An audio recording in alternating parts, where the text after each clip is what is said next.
चला तर मंडळी, तुम्हाला माहिती आहे का, आत्ताच्या सिच्युएशनमध्ये तुम्ही या पद्धतीने स्वयंपाक केला तर तुम्ही खूप जास्त LPG वाचवू शकतात. कुकरमध्ये तेल घातलं, त्यामध्ये तमालपत्र, दालचिनी, जिरे, 2 चिरलेले कांदे तांबूस करायचे. तोपर्यंत आलं लसूण 2 टोमॅटोची पेस्ट करायची.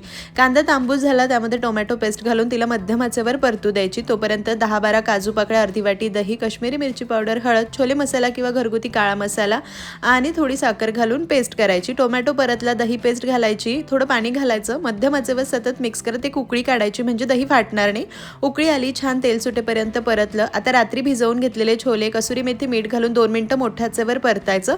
त्यानंतर यामध्ये गरमच पाणी घालायचं गरजेनुसार. आता भात सुद्धा यामध्ये करते म्हणून स्टँड ठेवला, भाताचा डबा ठेवला, तेल मीठ घातलं, झाकण ठेवलं. मोठ्या आचेवर एक, कमी आचेवर 4 शिट्या करून वाफ जिरू दिली, म्हणजे मध्यम आचेवर, खूप कमी नाही. तुम्ही तुमच्या कुकरच्या गरजेप्रमाणे करा. मस्त मौसूद पांढरा शुभ्र भात आणि दही छोले मसाला तयार झाला. तुम्हाला रेसिपी कशी वाटली कमेंट करून सांगा. आवडली तर लाईक शेअर